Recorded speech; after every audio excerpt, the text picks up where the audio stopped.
Welcome, business leaders, to this explainer. Today, we're going to unpack Tata Capital's incredibly successful business model. And more importantly, we're going to show you exactly why executives need to adopt their Growth with Guardrails playbook. If you're sitting in the C-suite right now, or if you're leading a high-growth division, the strategies we're about to decode from Motilal Oswal's latest coverage are going to offer you a literal masterclass. We're talking about how to scale aggressively without sacrificing an ounce of operational discipline. So here is our roadmap for today. 1. Growth anchored in discipline. 2. The Phygital Distribution Playbook. 3. Tech-driven risk management. 4. Executing a complex turnaround. 5. The Tata brand advantage. And 6. The executive takeaway. All right, let's jump straight into Section 1, Growth Anchored in Discipline. Before we get into the how of this whole thing, we really need to understand the sheer scale of the what. To really establish the massive scale we're talking about here, just look at this staggering number. We are looking at an assets under management, or AUM, of 2.77 trillion rupees as of March 2026. Now, this isn't just a big number in a vacuum. It's a number driven by an incredibly robust, roughly 29% compound annual growth rate over the last few years. And by the way, that is exclusively excluding their motor finance division. For any executive watching, you know that sustaining a nearly 30% growth rate at a multi-trillion rupee scale is basically the holy grail. But how on earth do they do it without the wheels completely falling off? Well, it comes down to this core thesis, brilliantly illustrated by the title of the Motilal Oswal report itself, Growth with Guardrails, Anchored in Discipline. You see, they aren't just scaling recklessly. They're pairing aggressive, fast-paced expansion with just relentless operational discipline. For us executives, this is the crucial mindset shift. Growth and risk management, they aren't opposing forces. Think of them more like complementary twin engines on a jet. That brings us to Section 2, the Phygital Distribution Playbook.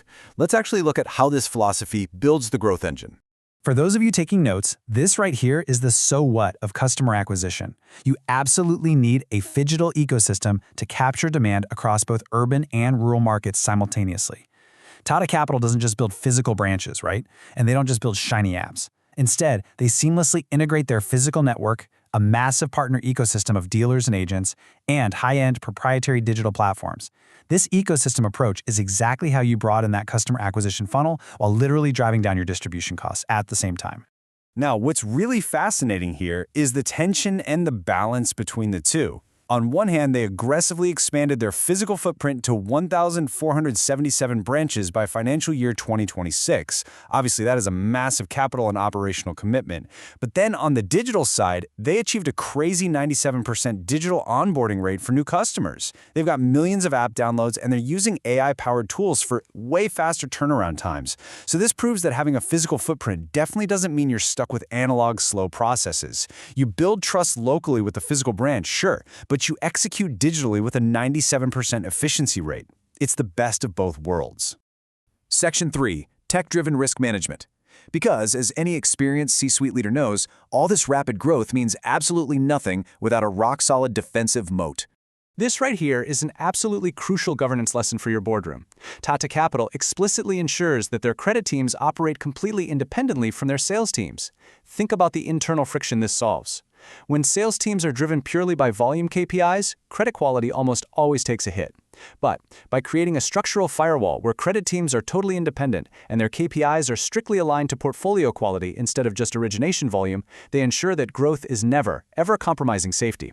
Which leads into their highly structured 5-tier collection framework. As an executive, you can't just sit around and react to bad debt. You have to predict it. Their framework kicks off with a pre-delinquency management, or PDM, stage.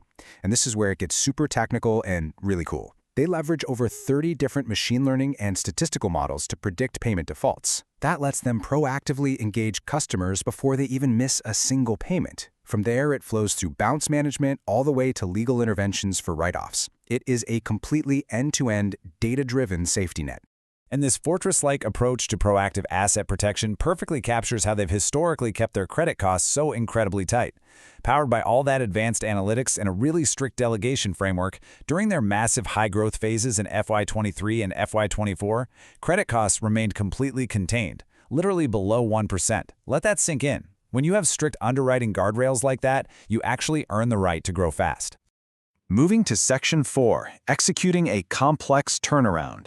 Because theory is great, but let's see this strategy in action during a real crisis. Let's look at how they handled the Tata Motors Finance, or TMFL, merger.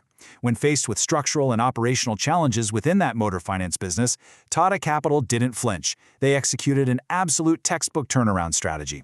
For any leader out there facing a distressed asset or a messy integration, you'll want to take notes on this. They immediately began realigning the portfolio to higher-yielding, higher-quality segments. Then they made the really tough calls for cost efficiency, rationalizing about 90 overlapping branches and bringing headcount down by over 1,500 employees. But most importantly, they aggressively integrated their IT systems and forced the TMFL operations straight into Tata Capital's strict, independent risk control verticals. It's a masterclass in restoring profitability through sheer operational discipline. Section 5. The Tata Brand Advantage. We definitely need to acknowledge the compounding unfair advantage that stabilizes this entire operation. While not every company has a 150-year-old legacy brand, there's a huge lesson here in how you leverage the trust you do have. Notice how their AAA rating and massive brand equity allow them to access funding at highly competitive costs. But it's what they do with that funding that matters. They build a highly granular, diversified portfolio. A whopping 85% of their loan mix is concentrated in retail, sitting at 58%, and SME segments at 27%. Corporate is just 14%. By keeping ticket sizes incredibly small, like roughly 98% of accounts have ticket sizes below 10 million rupees, they heavily insulate the wider organization from any massive corporate shocks. They use their big brand to build a deeply resilient, granular base. And finally, Section 6, the executive takeaway. We've unpacked the playbook, now let's look at the financial payoff. But before we reveal those final numbers, I want to leave you with the provocative thought to bring into your next strategy meeting. Ask yourself, are your organization's growth metrics actually protected by true operational guardrails? Seriously, are your sales and credit teams truly independent? Are you leveraging machine learning to predict churn or default before it even happens?